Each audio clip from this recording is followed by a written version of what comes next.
is there like a way you could like say hello, my name is Nicole, just so I can hear how loud it is. Hi, hello, my name's Nicole Roundy. Perfect. Awesome. All right, cool. Let's do take 3. Sound good? Okay. Awesome. Third time's a charm. Hey, it's Joe. I'm here with Nicole. Wanted to share some of the stuff that she has to say, so I'll let you introduce yourself. My name is Nicole Roundy. I am a 24-time World Cup medalist and a 2-time Paralympian. My sport is border cross. I am semi-retired from the competition circuit, but I am still very involved in the world of Paralympic sports, and I believe in going after your dreams and keeping that movement, the momentum going. Yeah, thanks for having me. Sure thing. I met you at a talk at Rutgers when I was going to Rutgers, the MARC conference, and I thought it was fascinating how you got up on stage and talked about how you're a Paralympian. Now, why is that amazing that you snowboard? What is it about you that makes that an incredible feat? Well, I am an above-the-knee amputee, and it's not so much considered impossible anymore, but about 10 years ago, before prosthetic technology became what it was very much considered impossible to be able to do any sort of action sport, to be able to skateboard, snowboard, wakeboard. It was just, nobody was doing it. So you snowboard and you only have one birth knee. I don't know if that's the right way to say it. Yes, it's true. I only have one real knee. Okay. And then I rely entirely on a mechanical knee. And it just, you know, a knee is a very complicated part of your body, and it's really hard to replace a knee, especially because it's just so complex. You have your quads, you have your hamstrings, it's a very dynamic phalange that does a lot of different motions, and there is no prosthetic in the world that can replace all of those motions. Yeah, and it's interesting you say that, because I remember when I and if you don't want me to go into this, that's cool. But I remember when I approached you, I was super curious about how the prosthetic worked. I didn't really know how much to ask, so I just asked you if you could move it by will, and you lifted it up, and it just dangled. And I'm really curious because that must make it really challenging to snowboard. Well, I have to use a totally different knee for snowboarding than I do for walking. So walking, we refer to it as a swing stance phase. You know, you're putting weight into your heel and you're rolling over the ball of your foot. Yeah. And then you're pushing off your toes. It's a very basic movement versus something like snowboarding. You're technically using your hamstring and your quads to pull your knee up into your body. And that's not something that prosthetics know how to do yet. Okay. You know, that's something that takes a lot of mental power and energy, and prosthetics are not I mean, we like to talk about it with the kids, and we like to say that I have a robot leg, but in reality it's not connected to my brain in any way, shape, or form. Yeah, it's just mechanical. It is. It's very, very strictly mechanical. So I'm curious, you said border cross. Now, I'm a layman. I'm like, okay, snowboarding, but obviously there are specific types of snowboarding, or maybe like specific types of events. What's the difference between I'm going down the hill on a snowboard and border cross? Border cross is a side-by-side competitive event. You know, we're not racing a clock. Initially, we have time trials that puts you into a circuit, and that it's a bracket, and that bracket of athletes, sometimes it's 4 athletes, sometimes it's 2, sometimes it's 6 athletes will race down the mountain together. And it's very exciting to watch, but it can be very dangerous. Yeah. And then you're throwing prosthetics in the mix, and it's kind of crazy, but it's a lot of fun. It's a very challenging sport to do as an above the knee amputee. Of course, I can imagine it's pretty challenging. I mean, I've skied, and I've just been scared to snowboard, and I have 2 birth knees, and I haven't wanted to do it because I keep feeling like I'll fall over or fall backwards or something, and I'm fine skiing. Like that's That's fine, but don't put me on a snowboard. I've broken a lot of bones and injured a lot of tendons and muscles, so I get the fear. Especially getting to the point where you're competing in both Sochi and I keep getting mixed up. I know it's really, really bad to mix these up, but Pyeongchang, right? Pyongyang is in North Korea. Pyeongchang is in South Korea. Did I get that right? Yes, It's really that's bad correct. thing to mix up. I know, but sorry, I'm an ignorant American. I'm not. No, I did not go to North Korea. I definitely competed in South Korea. Okay. Okay. So I mean, let's take you back. So you're how old when you first started snowboarding? So I started snowboarding when I was 18. Okay. So you're 18. I watched the Paralympic. Well, I watched the Olympic Games. I watched snowboarding in the Olympic Games in 2002, and I thought it was one of the coolest sports I've ever seen. Yeah. And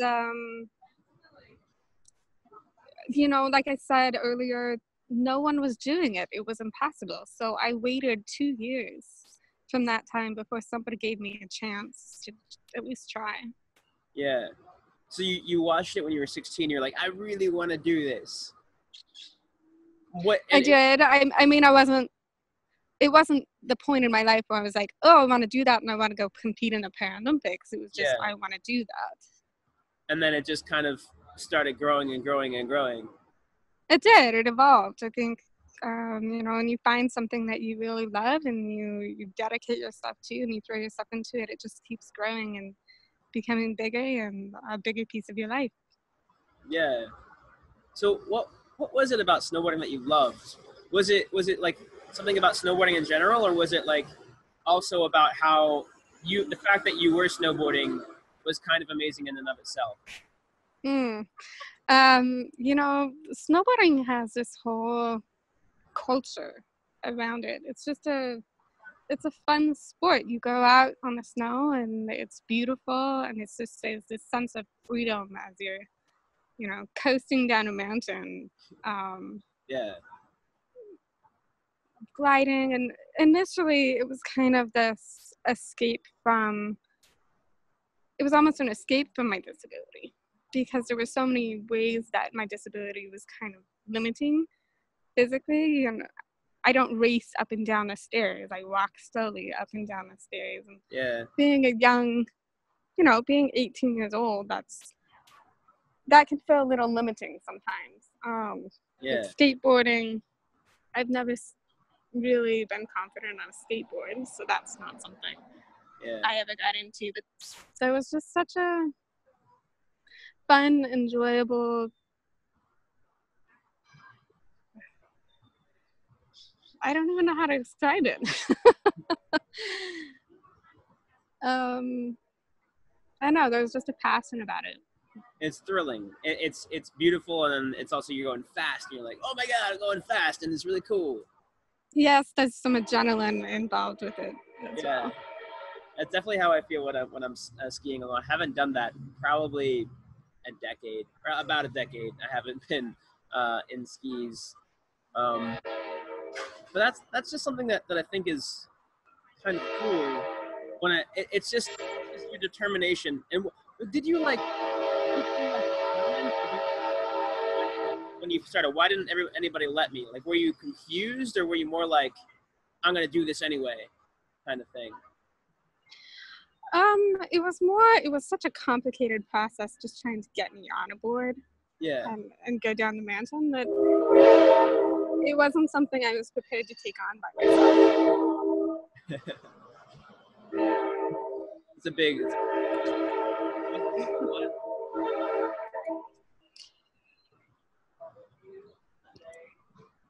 So the train is like right next to where I'm sitting outside. So it's just really bad. Where are you, by the way? I'm sitting outside on a curb in Eugene, Oregon. Oh, super far north. Yep. Yeah. I moved from Salt Lake City to Eugene about 6 weeks ago. So. 6 weeks. Wow. So I hope you know people over there. I don't. You don't know people. I'm so sorry. That's okay. It's. I mean, I'm sure you've moved before, have you? You're like. I have. I've never quite packed up and just relocated like this, but it's been an adventure, and people are like, "Oh my gosh, you're so brave! You don't know anybody there." Yeah. And at the same time, I'm like, people do it all the time. Yeah. And also when it comes to you moving to a new place, I don't know if you know meetup.com. I should be getting a sponsorship for saying this meetup. You know my PayPal, it's just my email, joebookov@gmail.com. Just PayPal me some cash for this endorsement. But anyway, honestly, it's a really good thing that I use to meet people here in Austin. Because I moved here somewhat recently. So this isn't really part of the interview, but just in general, that's a really good way to meet people, hang out. Meetup. Huh? On Meetup. Yeah, meetup.com. And it's like an app Meetup.com. too. I'll have to give it a try. I know, right? You should. You should. It's really cool.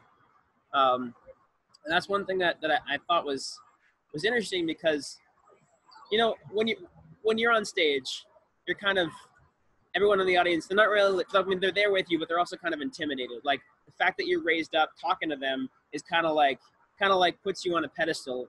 And one thing I've noticed with people who are successful on stage is you're just a person. And like if imagine that you're going on stage, anyone who's listening, it's kind of like you're just it's not you don't all of a sudden become a better person. I mean, of course you have something to teach, and that's the reason why you're there. But one of the things about being successful is that you're just a person who's done something that other people like. And I guess I'm kind of curious because I know that you've changed your name on Facebook. I won't say the name. I accidentally did in the first recording of this. But because like I don't know if that's because of your notoriety or if it's just because in general you want to change your name. But what have you noticed when you became somebody of noteworthiness? Like, did your life change at all, or is it kind of the same? I think it does come along with the territory of being an athlete, as you do get people who reach out to you that they want you to share your story. They want you to come out and hopefully inspire people, motivate people. Yeah. And it's not up to me whether it's motivating or inspiring. It's up to them. I love to share my story. I think that everybody has a story to share, and that sometimes it can be brave and hard to share, but it's important that we continue sharing those things. Yeah. There was, Facebook is it's a public platform, and one of the biggest things for me was trying to keep my personal, my private life separate from my professional one. And that can be kind of a challenge sometimes because everybody wants to be a friend and to follow you and stay in touch, and it can be really time consuming and hard when you're trying to focus on a goal and I can imagine. manage your time properly. Yeah. It probably feels like. Do you ever feel like you just want to? I mean, if you went to a meetup, would you ever like not talk about who you are? Like, do you ever feel like you want to just not be known, or does that not come up and you kind of like the attention? Yes, actually. Which part? I think that there's some people that they're just 100% extroverts, and they want to be in the thick of it all the time. And I'm kind of in the middle. I have my moments when I just want to hide away and take a vacation and not deal with it, and other times where I really like meeting people. I like hearing their stories, and I don't know, both aspects are important. Mm-hmm. So it's kind of a mixture. It is a mixture, and that's where that balance thing comes into play. You can't do everything all of the time, and even now, following the games, there's so many people that I need to thank, and I need to reach out to, and I need a personal assistant sometimes, just because there's so many people that have helped me on my journey. You have like a list, like every day you're like talk to A, talk to B, talk to my old coach, talk to my old Yes. snowboarding mate. And unfortunately, I'm human, and I just don't do a very good job of it sometimes. Yeah. Well, we all are, aren't we? Although you are half robot or part robot, like a quarter robot. I am, well, a little bit robot. A little bit robot. Nicole, mostly human, 1/4 robot.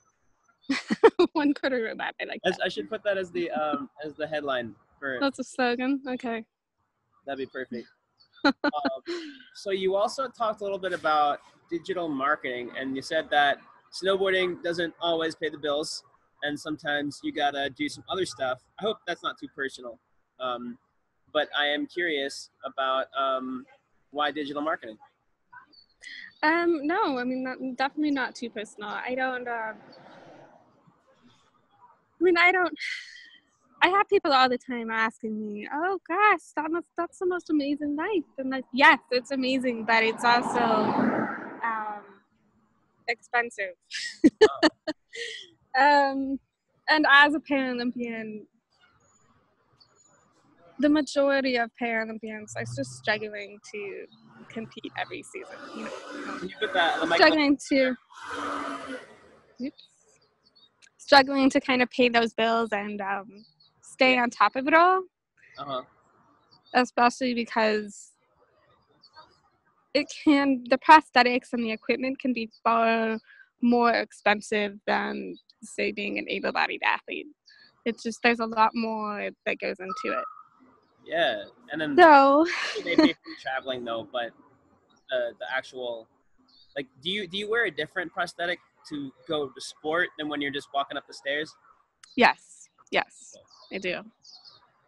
And my everyday prosthetic is partially covered by insurance. I pay the rest out of pocket.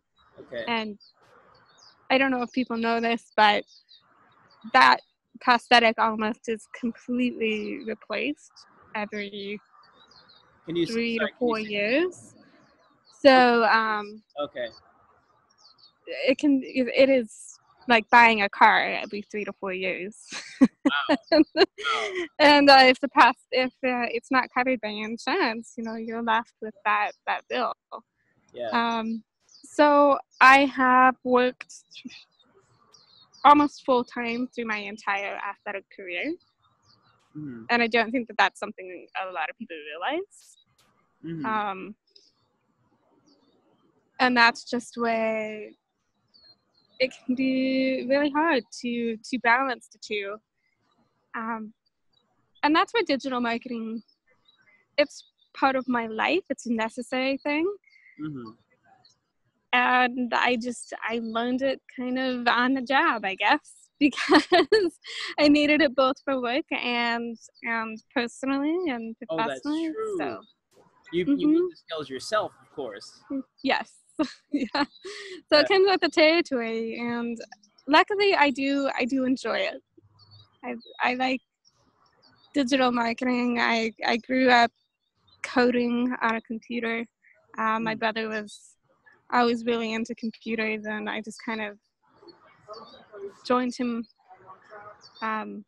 in that passion. So. Yeah, it's interesting. You said you coded a bit too, right? Yes. I had surgery on my knee when I was in high school. Well, right before high school. And the knee that you don't have anymore, or the knee that you the knee that I do have. Okay.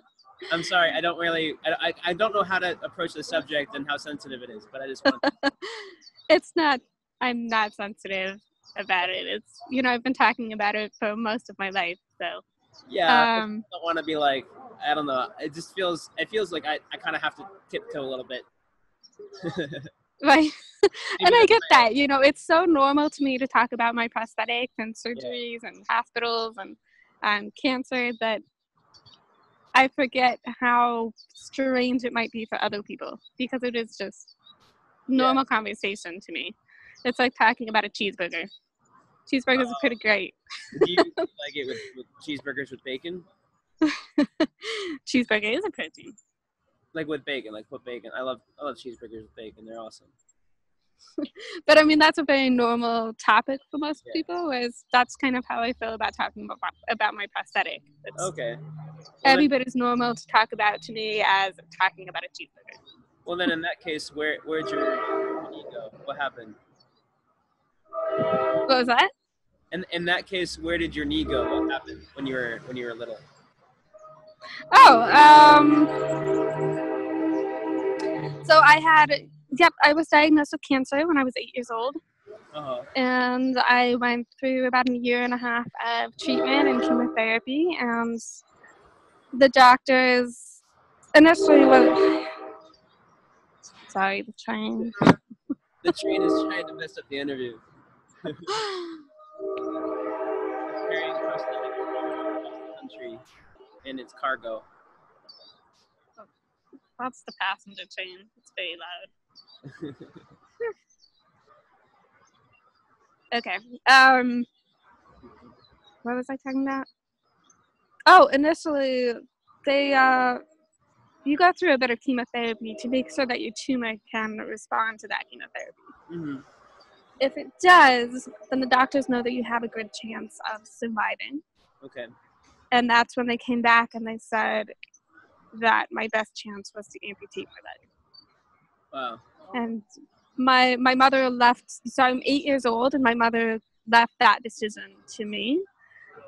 And I think that was a very important time in my life, because it gave me responsibility over the decision and responsibility over those consequences. So I've never blamed, I know a lot of people blame their parents for things, and I've never blamed my mom for anything. Choice. Cheers, like. You know, this is my life, not hers. Mm-hmm. And did the cancer metastasize beforehand, or is it gone, like not coming back? Oh no, not coming back. Your bones as a child are very different from your bones as an adult. Oh. So as an adult, if I were to get cancer again, it would be of a very different nature. Okay, they'd have to take out all your bones. Yeah. I don't know. You could become Wolverine with adamantium bones. That would be, maybe. Yeah, that would be a solution. So I mean, I'm sure you get asked a lot about, like, all about your journey and all about the semantics of your prosthetics and your lifestyle, but I kind of want to go away from that and kind of talk about the normal stuff, because I'm sure you really aren't, you've probably been interviewed before, and they probably don't ask about, like, hey, what is, like, first of all, the digital marketing. I want to talk more about that. And then I kind of want to talk about just life in general, when it comes to how you try to put normalcy in your life when you have something that obviously, like, if I look at you, I'm like, oh, you have a metal leg. I'm not like, it's it kind of sets you apart. And I'm kind of curious, like, does that bother you, or is there a way that you kind of compensate for that? Well, I was just talking to a friend the other day, and we were talking about gym etiquette. Normal, everyday, something that if you ever go to the gym, you'll deal with gym etiquette, correct? Yeah. Well, apparently it's a thing for guys to go up to girls at the gym and kind of ask if are you almost done with this equipment, which is really rude. But it's very common. With me, that's not common. People don't ask that? Because I think they're intimidated by me. Yeah. In the gym, lifting with a prosthetic leg, and I don't even think about that. And when they're staring at me, I know that they're looking at me because of my leg, but I just tell myself it's because I have a great ass. Obviously. I have a good peach. Okay, I've worked really hard on that peach. That's actually why I interviewed you. Yes. So, most girls, if they see somebody staying at the gym, they're going to think about it as one of their physical characteristics. I'm the same way. I don't think of it, oh, they're staring on my leg. I think of something else. Okay, so it's almost like you're aware of how it's different, but you also are like, I'm just a normal person. I'm choosing to think of myself as a normal girl. Exactly. It's so... Cool. it's so ingrained in my life. I've lived much longer with a prosthetic than I lived without one, with my real leg. That I don't really think about it anymore. It's totally normal for me to get up and have to put my leg on. It's it's like clockwork. It's the same as you turn the alarm off on your phone and you put your shoes on or whatever. It's that normal to me. Okay, so it's like just every single day. It's like, okay, so like for me, I wake up, I put boxers and a shirt on, and then shorts, and then I go out and I run. So for you, it's like I'm gonna put everything on, and then my pant, like, and then my leg, and it's like, okay. Yes, yeah, it's. I don't think twice about it. Do you have one formal one and one casual one, or? Well, I mean, I have different legs for different activities. But again, that's normal to me too. Like, if I want to go for a run, I'm gonna have to put my running leg on. That's just. Yeah, it's kind of like I'd put my running shoes on and then like have formal shoes. I mean, yeah, you don't have like a whatever you want to do, you have to do a little bit of preparation for that. And that's exactly the same for me. Yeah, well, that's kind of cool. So I guess back to digital marketing. I imagine that's kind of freeing for you because you can like train and then travel and then also just hop on your computer in Victory Village and just be like, I'm going to market and get some money. Yes, that's kind of how it worked. I actually worked in the healthcare industry for about 8 years, and eventually got kind of tired of that, the long hours. Yeah. And I graduated with my bachelor's degree in business management. Woo-hoo. I was offered a job in marketing. I took it, and I've been going with it ever since. All right. She walks the walk and talks the talk of marketing. Where'd you graduate? I mean, in reality, it wasn't that quick, and it wasn't that easy. Can you microphone? Sorry. In reality, it wasn't that quick or that easy. I started college in 2003. I didn't graduate with my bachelor's degree until 2012. Mm-hmm. So it took a lot of time. I paid for my degree out of pocket while I was competing, while I was working, while I was trying to cover all of that. And so it took me a while, but I kept going. I kept chipping away at it. Yeah. And then, after I graduated from college, I worked in a cubicle office job for a year before the right thing came along. That's what I had to do. I kind of stepped away from the sport at that time. And, you make sacrifices when you have to, and you make hard decisions when you have to. And yeah, I mean, that's just life. It for you, the competing. I mean, first of all, you're seeing the world, I imagine, which is a side benefit, and then you're doing something that you enjoy. You're going fast down a hill on a death machine, which for some reason I'm just kidding, which is actually pretty awesome. And I imagine that probably not even just took time, but it also probably took a lot of energy. So I mean, were your parents on board? Was your family on board? As you said, you paid it out of pocket, which probably means you earned the money yourself. But what was the support like in your family and your friend group? My family and my friends have been amazing. They've always been supportive. I mean, I've done GoFundMe fundraisers and all kinds of things throughout my career to come up with the funds. I am the youngest of 6 kids, so my parents did pretty well for having 6 children, but they weren't wealthy by any means, middle class family. So they helped me when they could. My mom was a stay-at-home mother until I was in high school, and she did some cleaning on the side, and then she also dipped chocolates at a chocolate factory, and she would give me what she would call her extra chocolate money and her toilet money to help, cover some of the expenses. Yeah. So, they've always helped a little bit here and there where they could, but I didn't have somebody coming to save me. Nobody came to save me. No, you had to put in your toil, your elbow grease. But I did. I put in a lot of elbow grease. That's cool. And with time, I was fortunate. I'm lucky enough to have some sponsors. OSER is a prosthetic manufacturer, and they always had my back every season, and that was amazing. That was not something I ever took for granted. That's pretty cool. Yeah.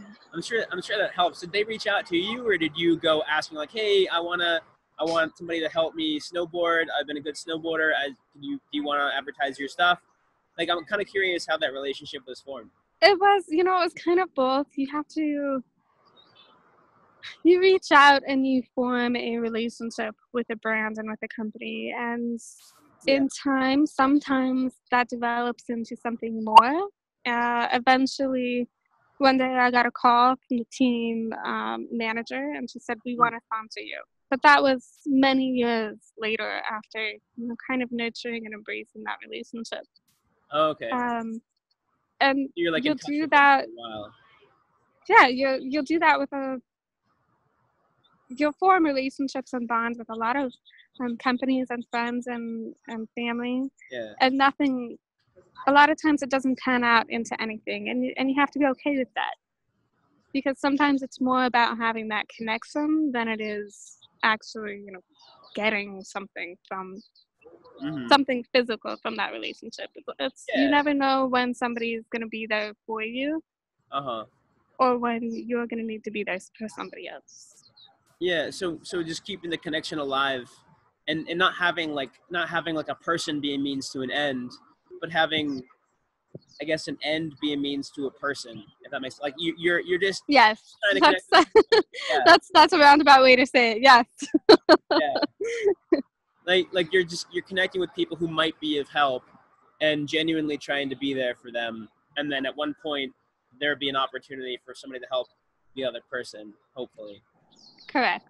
Yeah. That's just in general. you form bonds because you're in the same industry, or you have a personal connection, not necessarily because you need something from somebody. Yeah.